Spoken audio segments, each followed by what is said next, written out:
Hello दोस्तों, welcome है आपका रहस्य खुलने दो चैनल पर। और आज हम देखने जा रहे हैं एक थी डायन। ठंड का समय था, शहर में घना कोहरा छाया हुआ था। मेरे नाना एक बड़े अधिकारी थे। रोज़ की तरह उस दिन जब मेरे नाना अपने काम ख़त्म कर दफ्तर से घर की ओर जाने लगे तो रास्ते में पड़ने वाले बाजार से वे कुछ सामान लेने के लिए रुके। उनके बाकी साथी आगे चले गए और वो पीछे छूट गए।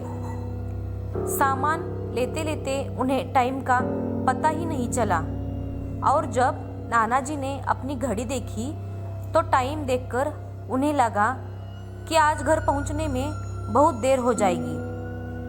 उन्होंने सोचा जंगल के रास्ते अगर जाऊं तो जल्दी पहुंच जाऊंगा। इसीलिए उन्होंने जंगल की ओर गाड़ी घुमा ली। काफी अंधेरा हो गया था। नाना जी तेज गति के साथ गाड़ी चला रहे थे, लेकिन उनकी गाड़ी के आगे औरत आ गई और उन्हें झटके से ब्रेक मारनी पड़ी। औरत गाड़ी के सामने आई थी, बहुत तेज तेज रो रही थी। नाना जी को लगा कि वो जरूर किसी मजदूर की पत्नी होगी जो रास्ता भटक गई हो। रास्ता सुनसान था, इसलिए उन्होंने सोचा कि इस महिला की मदद की जाए। उन्होंने उस औरत से पूछा कि वो यहाँ अकेले क्या कर रही है। उसने कोई भी जवाब नहीं दिया और जोर जोर से रोने लगी। ऐसा लग रहा था मानो सारा जंगल उसकी आवाज़ से गूंज रहा हो।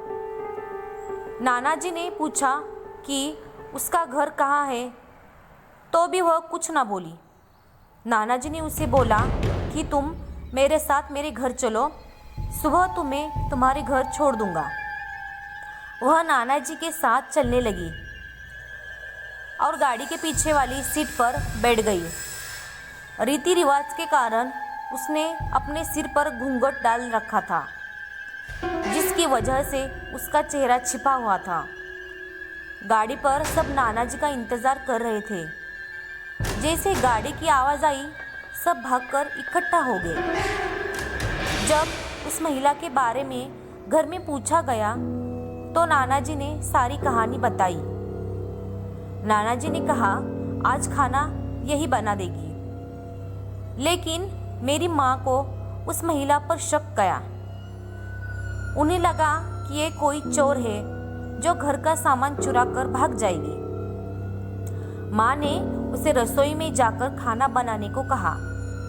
वो बिना कोई जवाब दिए वहाँ से चली गई। रसोई में से अजीब सी आवाज़ें आ रही थी। रसोई में सारा सामान रखवा कर मेरी माँ ने उसे कहा कि सब भूखे हैं, इसलिए जल्दी खाना बना दे। उसे रसोई में भेज दिया, लेकिन माँ का मन अभी भी शांत नहीं हुआ था। 10 मिनट बाद माँ रसोई में पहुंची तो देखा अभी वह थैली में से मछलियाँ निकाल ही रही थी। ये देखकर माँ को गुस्सा आ गया। उन्होंने उसे बोला कि अभी तक तुमने खाना बनाना शुरू नहीं किया, कब बनेगा और कब खाएंगे। उस महिला का चेहरा अभी भी ढका हुआ था, इसीलिए किसी ने उसका चेहरा नहीं देखा था। माँ उसका चेहरा देखने की कोशिश करती रही, लेकिन उन्हें उसकी झलक भी दिखाई नहीं दी। माँ ने कहा, कोई ज़रूरत हो तो बुला लेना, लेकिन फिर भी वो कुछ नहीं बोली। उन्हें लगा कि शायद अनजान लोगों से डर रही होगी। माँ रसोई से चली गई, लेकिन जब 10 मिनट बाद वह फिर वापस आई तो रसोई का दृश्य देखकर माँ डर गई। उनके पैर जैसी वही जम गए। उनके गले की आवाज़ नहीं निकल रही थी। उन्होंने देखा वह औरत रसोई के स्लैब पर बैठकर कच्ची मछलियाँ खा रही है। सारी रसोई में हड्डियाँ ही हड्डियाँ और मांस के टुकड़े बिखरे पड़े थे। उसके सिर का घूंघट भी उतरा हुआ था और उसका चेहरा बेहद खौफनाक था। बाल बहुत बड़े और नाखून एकदम काले। वो मछलियाँ खाने में मगन थी, इसलिए उसका ध्यान माँ पर नहीं गया। माँ भी चिल्लाई नहीं कि कहीं वो और ज़्यादा खतरनाक न हो जाए। माँ ने एक थाल उठाया और वो चूल्हे में से जलता हुआ कोयला उठाकर उसकी तरफ दौड़ी। उसे आज भी वो औरत दिखाई देती है। कोयला उस चुड़ैल पर फेंक दिया। आग की जलन की वजह से वो डायन तेज तेज आवाजें निकालने लगी। उसकी आवाज सुनकर सारा घर इकट्ठा हो गया। उसे आग दिखाकर घर से बाहर निकाला गया। उसकी आवाज इतनी तेज थी कि आसपास के लोगों का भी बाहर जमावड़ा लग गया। वो डायन लोगों की भीड़ को हटाते हुए जंगल की तरफ दौड़ती चली गई।